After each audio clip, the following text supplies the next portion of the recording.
mentor group number 7 for this session. In the middle.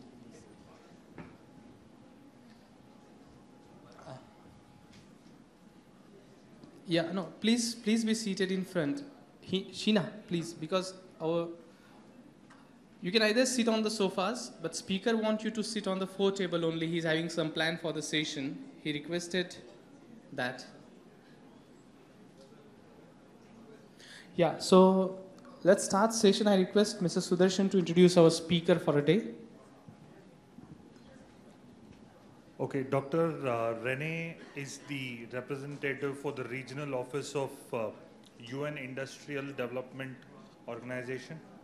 He has close to 3 decades, 28 years he's mentioned, so I'm mentioning close to 3 decades of experience in envisioning, planning, strategizing, implementing plans towards industrial development all across the globe. He works in a globally reputed organization, international organization. So we won't waste further time.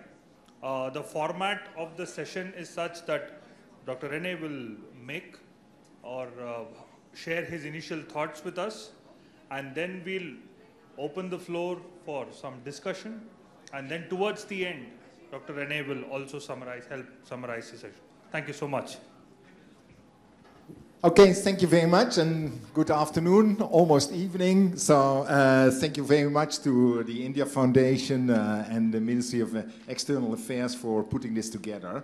The UN, the United Nations system, of course, is quite pleased to be associated with the event. We will talk about the Sustainable Development Goals. I will try to avoid talking about the UN Sustainable Development Goals because I think they are from all of us, not just from the UN. But I think that the initiative here is to connect people, to make people-to-people ties between India and ASEAN, and that, of course, is a very much aspirational goal to try to foster collaboration. I do represent the UN Industrial Development Organization. Our own mandate is to assist with industrial development and to create factories of the future, which are factories which take care of the environment, take care of the people, and are innovative and competitive. But of course, I represent the whole of the UN system here today, and we do many other things. Personally, I feel quite privileged that over the past almost 3 decades, it sounds like a lifetime, that I have been able to work in 9 out of the Asian countries as well as in India. So it's quite nice to be here. As the ambassador this morning mentioned here from the stage, India today celebrates the 70th birthday of independence, the 70th anniversary. India that was shaped basically by the grandfathers or great-grandfathers in their struggle for independence from Europe, from the UK. The Prime Minister then in his address this morning spoke about a new India, an aspirational India that will be the India of you. It's yours, India, it's yours to come, it's yours to go. And this is equally, I think, applicable to the representatives from other countries. We're talking about a future which you as youth want. India and, of course, ASEAN share many areas of joint interest. We've just heard about connectivity issues, which have already been there in culture and history for long periods of time. And now I think it's time to look at other things where we can unite and where we can work as a joint force, as a joint movement for change. As I said, I would like to run this session basically with a short presentation. I will talk to some of the slides, but will also be very quick. So if I can please have the slide presentation, then I can go straight to the presentations. And after the presentation, can we have the presentation, please? Presentation. Yes? It's on the sides. I have to just look on the other side. Sorry for that. So I will do a short presentation, and then I can take 1 or 2 questions, and then basically I would like you to start discussing in your small groups, and then see how these Sustainable Development Goals link to the day-to-day challenges that we face in India and the other ASEAN countries, and maybe we can then come to some sharing of good practices. So first, Yes, no, that's one too much. I think the Sustainable Development Goals, which were agreed by the leadership of all members of the UN system. So there's 193 countries agreeing on a set of common goals, which will shape the Agenda Development till 2030. And they are focusing on all aspects of sustainable development, and they are really focused on, we saw it also in the earlier presentation, people, so have a decent life for everyone, prosperity, so that we also have a quality of life there, that there is peace, that people can feel safe and develop to full potential, partnership so that we work together at a global level to survive in the spaceship Earth, and then planet as taking care of the environment and climate, of our natural resources and so on. And it's SDGs built on the Millennium Development Goals, which were much more linked on social issues of health, sanitation, water. And now the SDGs are a much broader range of issues. So the full set of SDGs, and we distribute the small booklets, is 17 goals, and then under this are 169 targets. And you might say together they work one journey. It's a journey to sustainable development that we want to achieve by 2030. So you see the different goals there: poverty, hunger, health and well-being, education, equity, water and sanitation. So the top row, you have to put down. The top row is really more the MDG-related issues, so a continuation of the work under the Millennium Development Goals. And you see in the second row is more other ones: energy, economic growth and decent works. Then industry, infrastructure, 10 about inequality, so income distribution within countries and within regions. Then 11 cities, 12 is about how we consume and produce in society. 13 is about climate, so reducing emissions and adapting to climate change. 14 and 15 are environment, so 14 is on aquatic environment and 15 is on the land environment and biodiversity issues. And then 16 and 17 are more cross-cutting, where 16 focuses on the institutions for justice and peace, and 17 focuses more on overall governance, capacity building, and access to finance and technology. So the SDGs are integrated, and that is maybe for some who have seen before. In the past we were always talking about sustainable development as being a balancing between social, economic and environment, and now that implies a perception that, oh, if we do something for the environment we have to forego economic development. Right now we are saying that if you integrate this, you have opportunities for win-win outcomes. So it's not necessary that taking care of the environment drives the country bankrupt or companies bankrupt. Earlier on, it's more the other way around. So it's integrated, it's ambitious, so we have a bold vision of that we want to have a decent life for all by 2030. And they are indivisible, so you can't say I just do the health one and I forget about the other ones, because they are so interconnected, and we will figure that out once we start looking at real life problems. So it's an integrated approach. It's also based on the principle that we should now finally just put the last person first. So the poorest persons should be served first by our programs, and make this sure. And this has not always been achieved with the Millennium Development Goals, and that ultimately no one should be left behind. So we wanted to make it inclusive and sustainable. And it's universally, the MDGs were coming out of the UN system and sort of providing a mandate to the developing countries, but now the SDGs have been negotiated at a global level, and they equally apply to high-income countries, Japan, Singapore, the European Union, as well as developing countries, as well as the middle-income countries. So some countries will have bigger challenges on the poverty and hunger, and other countries will have bigger problems on climate, or bigger challenges on climate, sustainable production. So country responses then, of course, will vary. I will maybe be very quick on this, on this, because I can say that ASEAN is important to the SDGs because there are so many people, 10% of the global population roughly lives in ASEAN, many young people, many challenges still. There's been progress in terms of reduction of poverty, increasing education, but there's still many challenges. Then maybe I could mention here that ASEAN as the community and the economic community has adopted in 2015 the 2025 blueprint and roadmap, which has already incorporated ideas of social responsibility, sustainable production and consumption, and basically the SDGs. So the SDGs have already been translated into the agenda that the 10 ASEAN member states have agreed to work together on in the next 10 years. We could do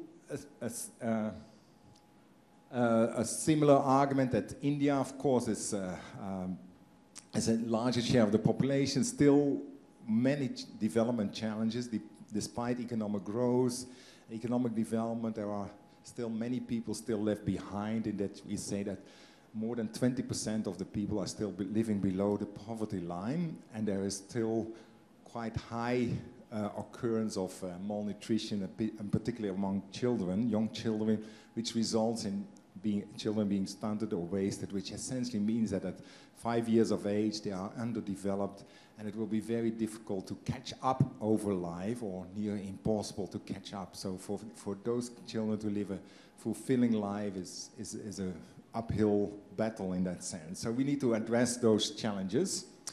On the other hand, we can also see that some development challenges, some innovations are coming out of India. So India is also world-class in some technologies. We mentioned before in the previous session in the IT sector, but also in health care, pharma sector, there are innovations that come out that could also be used elsewhere. So we see also this potential for South-South cooperation or triangular cooperation. Some of the solutions that worked in India might be applicable in Cambodia or Indonesia, and vice versa. And we should really look in this summit also at those opportunities.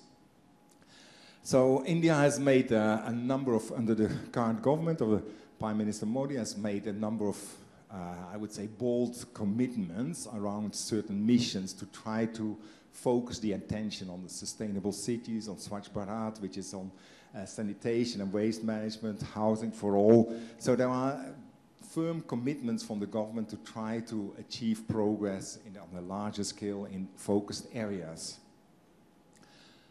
I would then want to say that maybe, and there I will conclude with the SDG introduction, that history is being made is that we have at the globe around 1.2 billion people which are in the age bracket of 15 to 24, and that's a quarter of them are in ASEAN, and a quarter of them, 300 million, are in India, more or less. Could be a slightly variation in there, but this is a potential huge factor for driving change, and I would also call upon you here gathered for this summit to take this forward. Of course, the challenges are then quite big, so unemployment is high, there is discrimination against young girls and young women, you see lack of access to quality and affordable education, conflict and violence are still occurring and are putting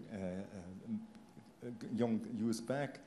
There's not necessarily a great voice of the youth in the political institutions, which tend to be dominated by the generation of gray hair, and then a lack of recognition of the contributions and innovations that young people can bring.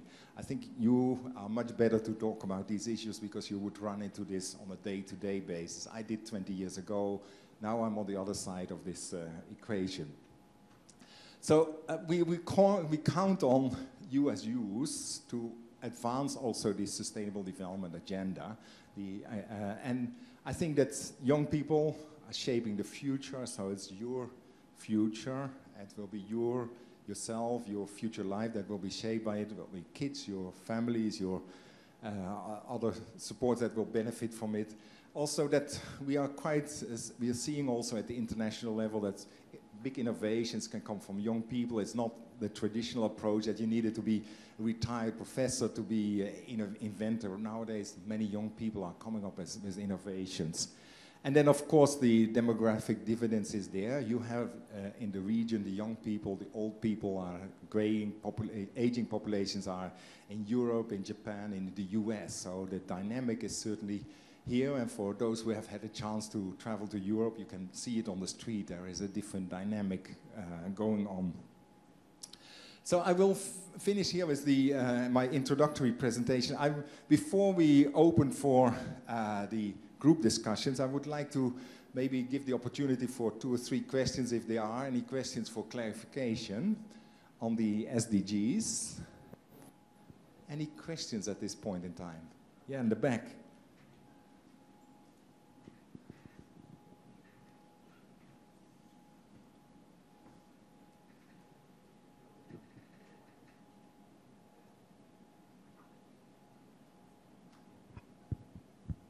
Good afternoon, sir. Thank you so much for the presentation. My name is Thompson Chung, and I'm from Malaysia. And I'm also the Vice President of the ASEAN Youth Organization. And thank you so much for mentioning ASEAN in your presentation. That's wonderful. I guess my question is really regarding the implementation and execution of SDG. And we all know that SDG is something that member states and UN has formulated. It was formerly called the Millennium Development Goals, and now the Sustainable Development Goals. But I guess the question about execution is that how are we going to effectively implement this on the grassroots level? What sort of participations and engagement do we have to have? For example, the involvement of local government, schools, and to see how we can implement that on curriculum as well. So I guess, is there any work that is being done on this matter? Thank you. Yeah.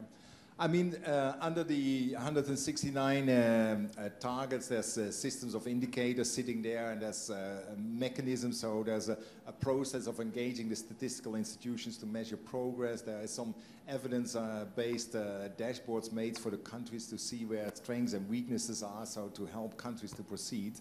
But the basic responsibility lies with each of the countries. So the countries are expected to take the SDGs into their national development strategies or 5-year plans, or for India, the 15-year vision now document, and then try to work this into the system.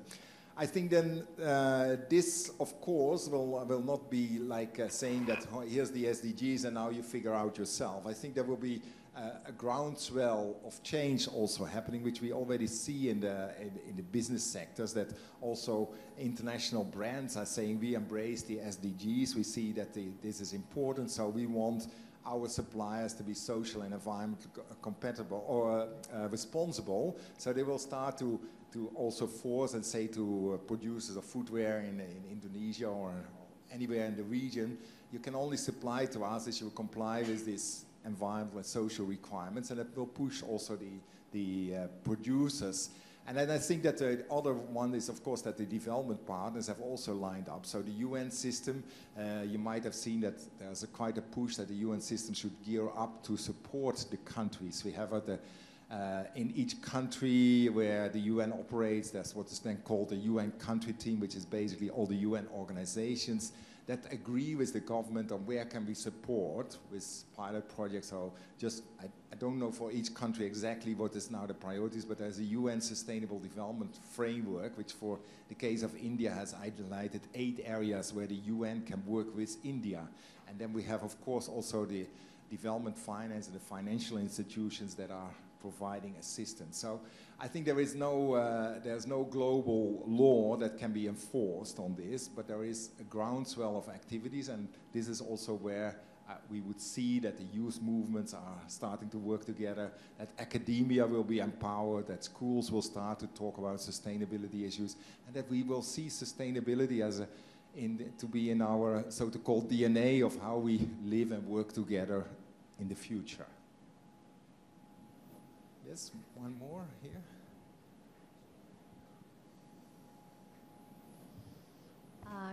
Good afternoon, and thank you for your presentation. May I be allowed to share our experience in the local government unit in the Philippines? I'm Sheena, and I'm a city council member in Tabaco City. Yes. This is in relation to the question of Thompson on how the Sustainable Development Goals be implemented or executed at the grassroots level. In our city, Tabaco City, Millennium Development Goals, or the localization of the attainment of the Millennium Development Goals, has been our template of development since 2007. And in last year, so it became sustainable development goals. I passed an ordinance in our city council that Millennium Development Goals and Sustainable Development Goals, it was just recent that we passed the Sustainable Development adoption of SDGs as our template for development. So in every village or at the grassroots level, the community councils are mandated to fund or to appropriate the funding or budget for the indicators of the Sustainable Development Goals. Yes. Yes, and in the City Council, we have a special committee on Sustainable Development Goals, and I chair that committee. And we also implemented a system to monitor the indicators, the success of the indicators, through our community-based monitoring system or our local survey. For example, in number 1, in the MDGs, eradicate poverty and extreme hunger. Yes. So we have indicators for each. Then in every barangay or in every community in the city, there are specific targets or goals, well, in support to the international goals. So, I think we are implementing it successfully because we have rallied not just the community councils, but other member of the civil society, for example, the schools, the business community, to support our template for development, which is SDGs.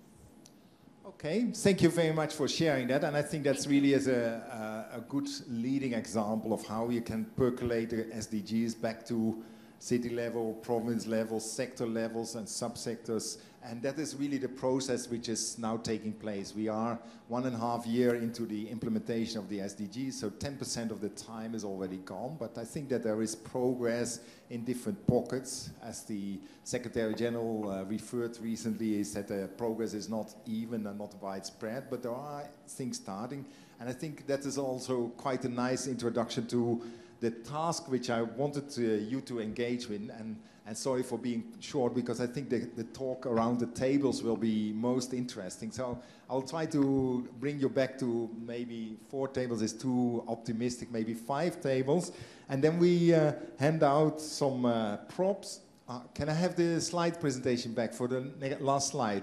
Because you will get some sets of pictures, photos from real day-to-day scenes in Asia somewhere. And then we'll get on the table the sets with the cards on the 17 and the SDGs. And I would like you to maybe pick 1 or 2 pictures which speak to you, and then try to link those with the SDGs, and let's see which SDGs are related to what you see on the pictures, which are situations that could be in any city in Asia. And then maybe we can see how the interconnectedness of the SDGs is and how they relate to your day-to-day experiences. So,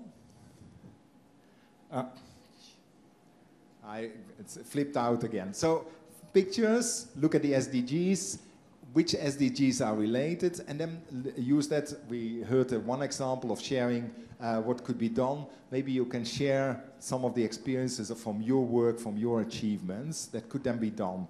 So please convene. Maybe can we get the people from the second row of tables to join one of the tables here in the front. And then we have about 20 minutes to discuss within our groups around. Try to find 1 picture, but if you can't agree which is the best, take 2. See what SDGs relate, and then exchange what initiatives are already there, and then we'll have a discussion. So we'll, at the end, ask each of the tables to speak for 2 minutes on what they have discussed, and then we try to wrap it up before the food festival starts. Yes? Is that clear? So we have pictures on each of the tables. And then we can get started, pick one, and in the group start discussing which SDGs are related. Yeah?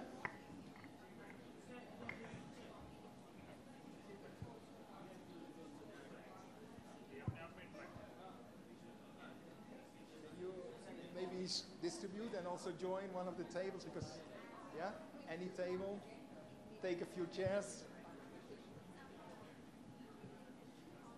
Maybe if you can join here, we take some chairs.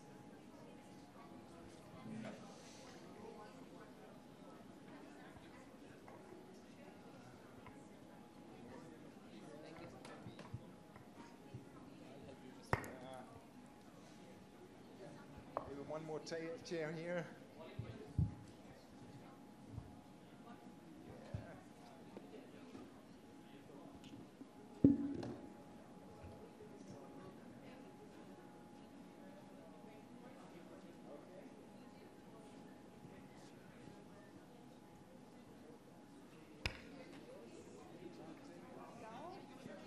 Pictures.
Yes, so this is the photo jury, isn't it?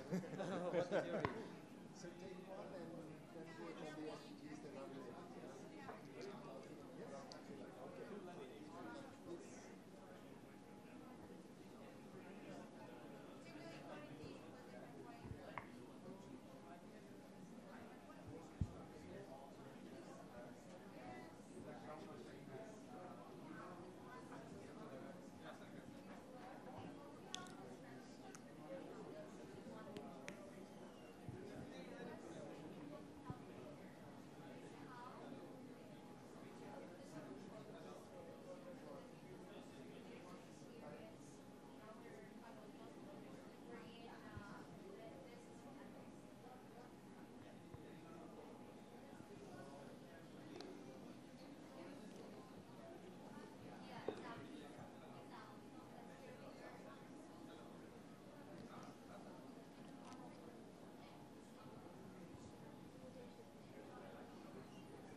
My question is, how to control the disease?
Cannot be solved. No, absolutely not. No. It is in the clutch of the human. It is not on the clutch of the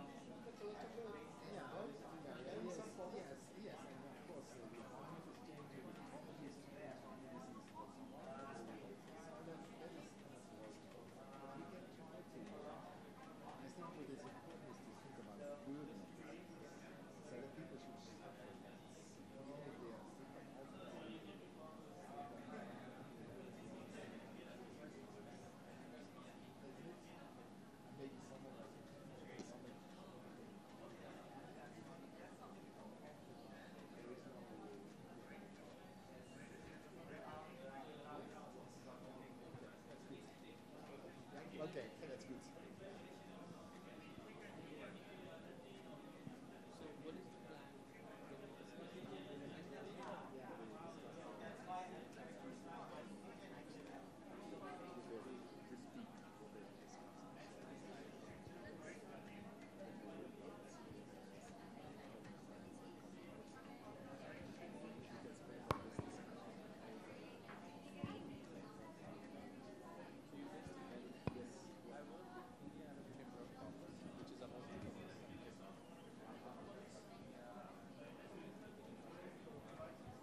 around 5 minutes and then.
So time is a bit short, so I'll give you another 5 minutes. So in 5 minutes, try to finish at least one picture where you have the SDGs and maybe some good experiences that one of you can then present.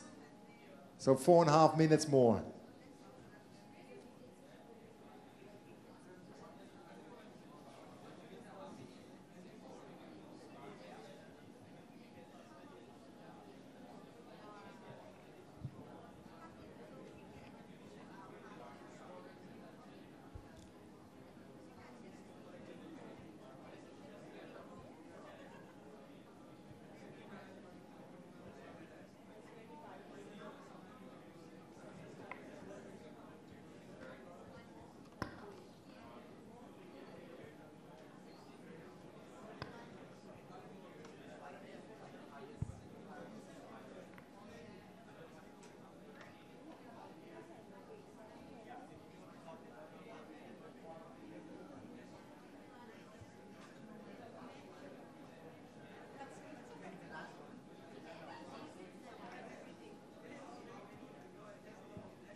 1 minute to wrap up, and then I'll ask each of the groups to talk.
So, since I'm standing at this side of the room, I would like to start and ask this group to maybe talk about the picture and the SDGs. So, who will speak? Together. It's a partnership, isn't it? Partnership for the SDGs. So.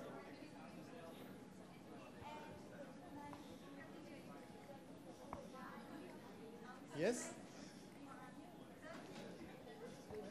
Just go ahead. Oh. Yes.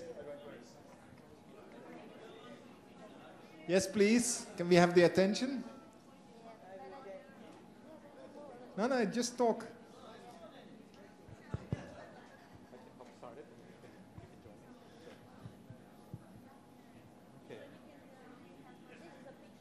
So show the picture. It's the picture, and then here, lift it a bit higher so everybody can see it. The picture, and then. No, you're vegan. Now let's stand here. It's fine. Yes, go. No, you just talk to it. Okay, so this is our photo in our group. Okay, here's our photo, and the perspectives that we see. So these are the SDGs, right, that we identified. And so first of all is the no poverty, right? So you can see in this photo that these are. Yeah, just to put it on the camera so Sorry. the camera can see it. Don't make it too difficult. Yes, we try again. You're live on CNN.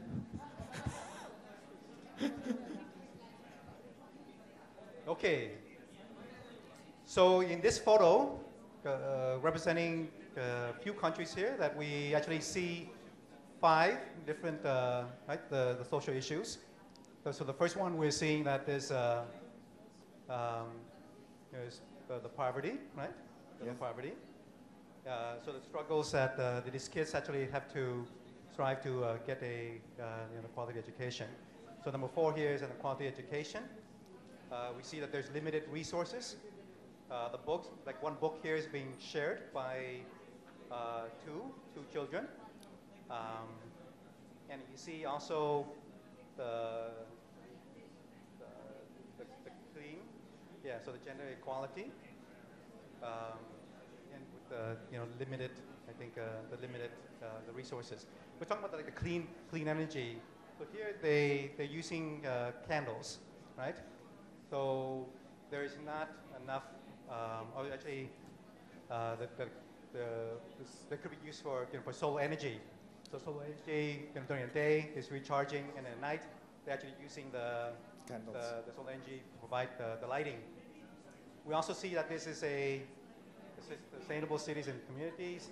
I think from Vietnam, I recognize that maybe this also can be dangerous, right? By having candles, they can actually, the candles can actually fall and catch on fire. the house burns down, so it can also be seen as dangerous. Yeah. So overall, again, I think there's a lot of different, just with this one photo, a lot of different perspectives or issues that we see from the different countries, Cambodia, Vietnam, Indonesia, and Myanmar. Yeah. Okay, thank you. Okay,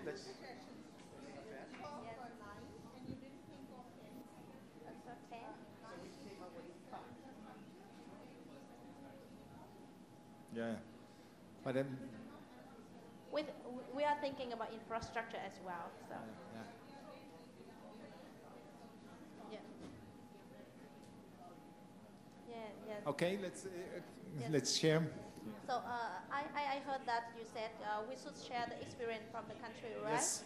Because looking at the pictures, I think this is a very popular conditions of some ASEAN countries, because especially in the remote areas, even in my country, Vietnam. So, but in Vietnam, we have to fight with that condition. But we proud of like the percentage of children in Vietnam can reach very high, more than 90%. The government efforts to fight with that. They educate a lot of like young teachers and send them to the remote control, encourage them to remote control, and pay more higher social welfare. So that's why we have to like ask for their sacrifice, and the government try to use a lot of like solution to encourage them to go there. So that's why in the remote and hard condition area of Vietnam, the children have a high percentage can reach and have a good education as well. So that is my country experience. Okay, thank you very much. I think this last example of encouraging teachers to go to remote areas is a typical example of putting the last ones first, so focusing on the people who have least access to education. So thank you very much. So can I go to this group? So who will speak?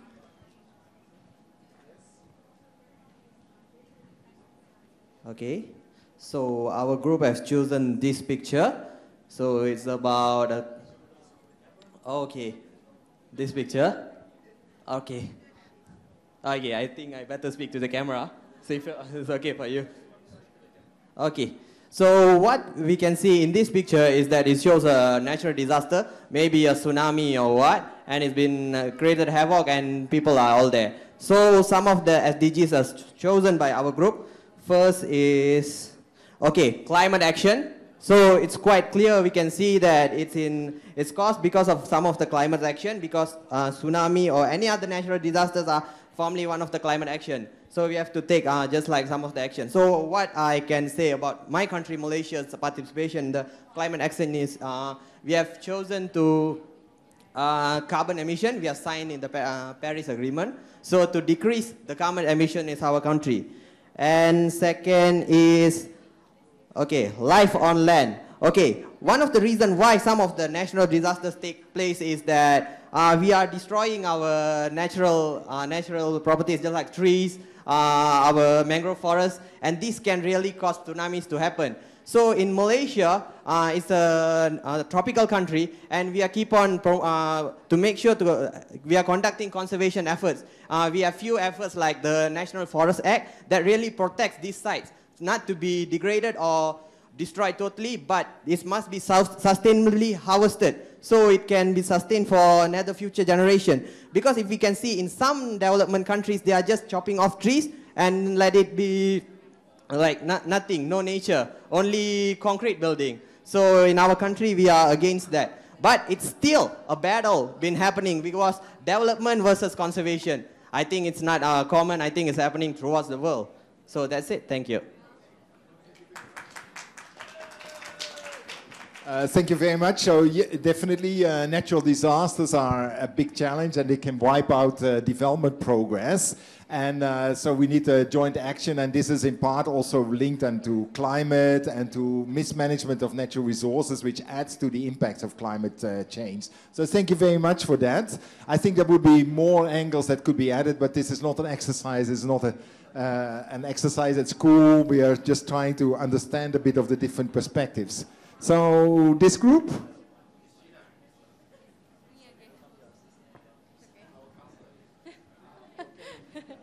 Okay. Where's the camera? All right, I'll sing this one. Okay. Okay, so our group also chose these photos. Same with the first group. Yes. So for where's the there?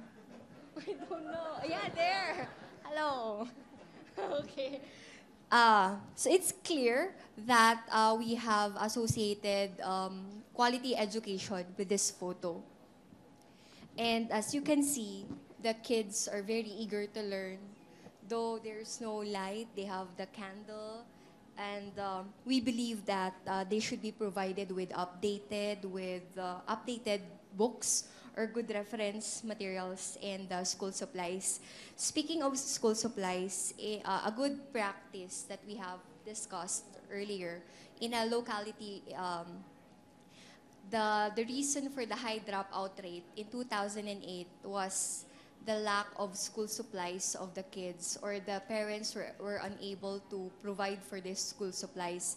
Because in the Philippines, there is a law that provides for free education in primary schools, secondary schools, and now in tertiary schools. So the tuition is free, but the parents cannot provide for the supplies. So the local government unit had a program called the Free School Supplies for the grade schoolers, and now the dropout rate was reduced. So yes. So just taking on from that, just done that. Yeah. So a couple of things apart from quality education, wanted to pick was good health and well-being, the green one. The reason why I chose this is because in India, apart from providing quality education, which is in India, it's a fundamental right that any kid will get free education up till the 7th grade. But apart from that, another key intervention that the government has made is there is a scheme called the Midday Meal Program. What it does is, because nutrition has been a challenge in kids, the government provides free food in the schools, along with education, they also take care of health by ensuring nutritious meals. And a lot of thought has gone into the scheme to ensure that the food which is provided has a certain minimum standard of nutrition by which the child can grow as well as study as well. And of course, the other goal included is gender equality.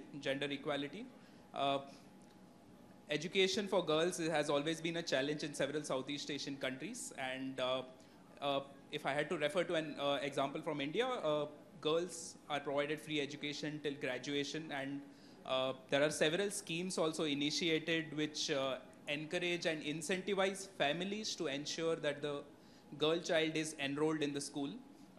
Just yesterday, when the Honorable Chief Minister of this state was referring that a certain amount is saved on behalf of the government for a girl child when she is born, so that as she grows, so does the resources which are required, the funds which are required to support her growth, be it education or her profession, are funded by the government as well. Thank you. And ultimately, partnership for the goals, since it takes, there's a saying that it takes a village to raise a child. Yeah, and thank you for the support, Thompson. And in the nutrition program, in the scholarship programs, there are different private stakeholders who take part. For example, a foundation, a private foundation has a scholarship program, a representative or a minister has a scholarship program, the national government has nutrition or feeding program, the local government unit has nutrition program. So it really takes, partnerships for the goal to be accomplished. Thank you. Thank you very much. So same picture, slightly different stories, but still coming back to the same point of importance of quality education, which then ultimately, of course, also helps in health and other outcomes, and the need to combine also this in a takes a village to raise a child, the community support for education, so that we have also the established as a normal expectation. So it's not normal that girls or children are not going to school, but we have a social norms that really encourage kids to continue to go to school. So thank you very much for that. We go to this table. Who will speak?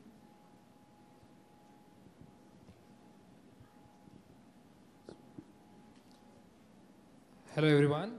So our picture is this one. So first thing that we want to tell about this picture is about no poverty.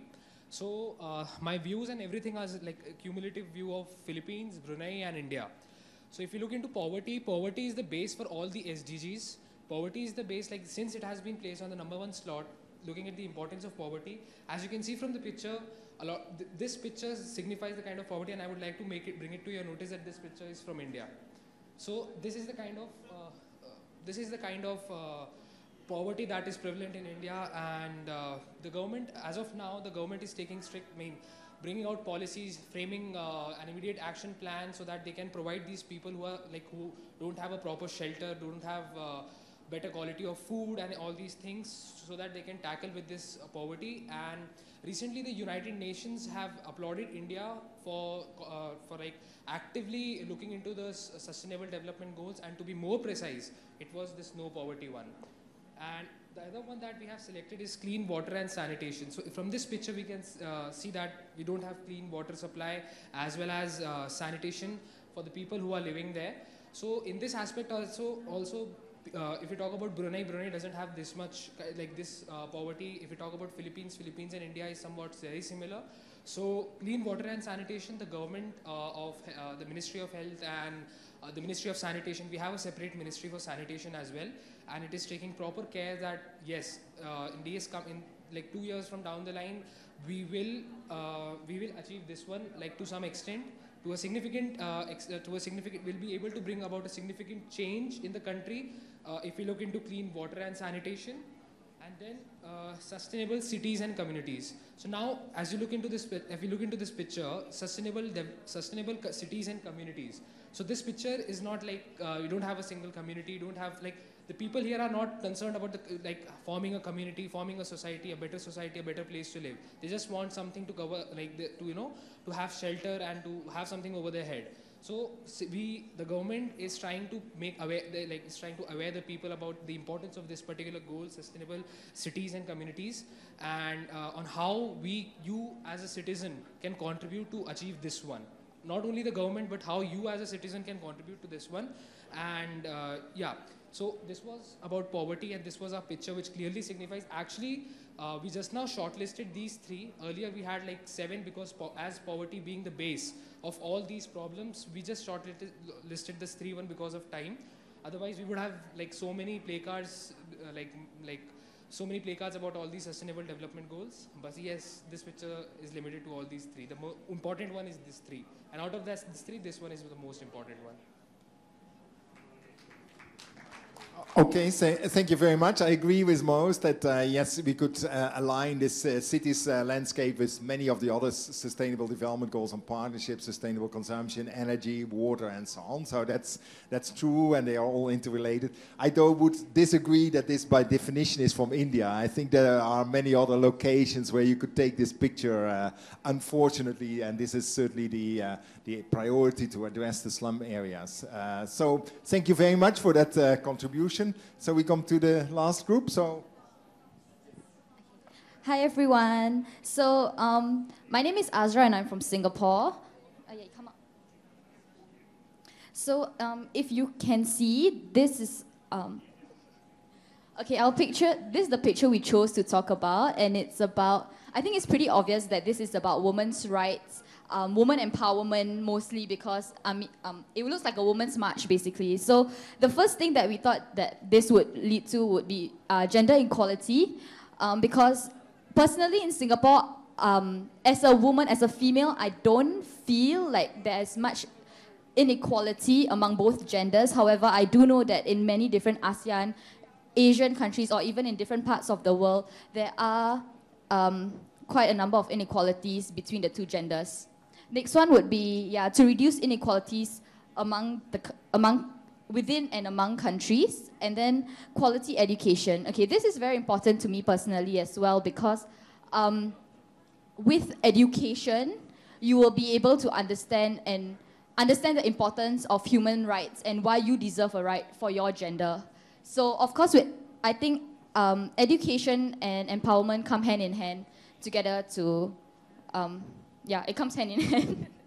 And the next one would be decent work and economic growth, because, and we thought that this is linked to the picture because with decent work environments for women, the economy will also be able to grow and prosper well. So, like I said earlier on, I'm very, very blessed to be living in a country where I don't feel like I'm on a losing end because of my gender. However, I think in Singapore, one thing we can definitely work on is the stigma that we have towards certain jobs. For example, I wouldn't say women are not encouraged, but there is a stigma that comes when people say, I'm a female and I am an engineer. Or, you don't hold a very feminine sounding job. So even though Singapore is very modern, cosmopolitan city, I think these are little things that we can work on as well. Yes, I also have another, somebody else would like to add on.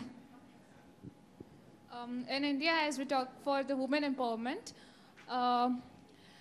previously some domestic violence practices were there in our country. The women are not allowed to go out of their houses, and they are not allowed to study properly. Even the girls cannot study so far.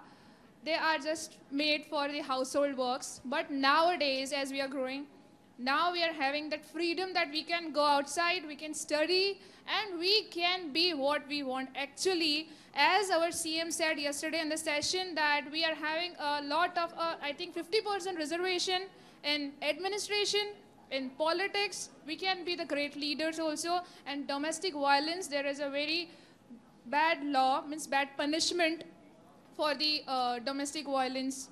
So nowadays, and the photo which is there on the screen is showing like the girl is having strong muscles, means she is developing self-defense skills in herself, so that it is not needed. She is not dependent on others for her prevention, and she is all independent and free. That's all. Thank you. Thank you very much for highlighting this importance of gender equality and the struggle for equality. And I think the rights are there, but to get it that is still a challenge, and there's still too many jobs which are traditionally seen, oh, this is a female job or this is a male job, that should happen there.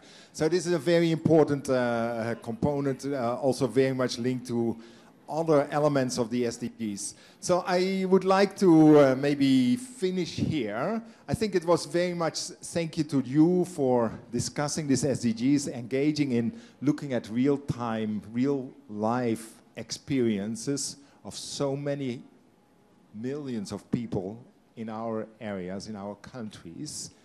And we need to unite to bring them up to the expectations that have been reflected in the SDGs. So in that, I think that we show that the SDGs are basically linked to your daily lives, what you see, and we also call upon the youth to take up the battle, take it forward. Is it your future to make? So let's unite for the Sustainable Development Goals. Thank you very much. Maybe hand over to... Thank you, Mr. Renning. It was really a wonderful session and interactive, and you give lots of boost to the creativity and thought process of youngsters of ASEAN. There are some instructions for delegates.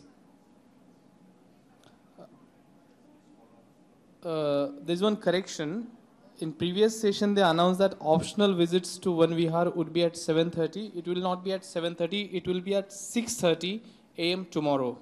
The optional visit to One Vihar and cruise visit to Bhopal Lake start at 6:30 tomorrow. We will come back 8 a.m. for breakfast. Then please collect T-shirt from, I think, counter. Yeah. Yeah, so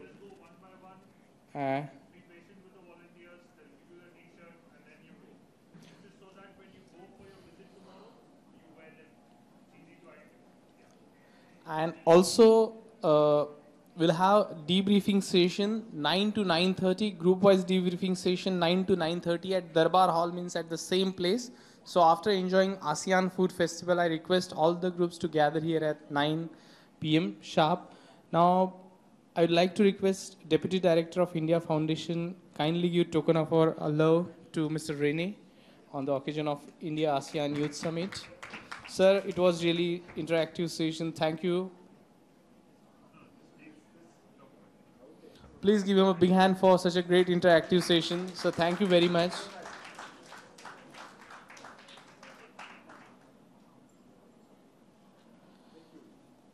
Thank you. So now we can disperse. Kindly collect your T-shirt one by one. And then 7 o'clock we'll start with ASEAN Food Festival. Enjoy your evening. Thank you.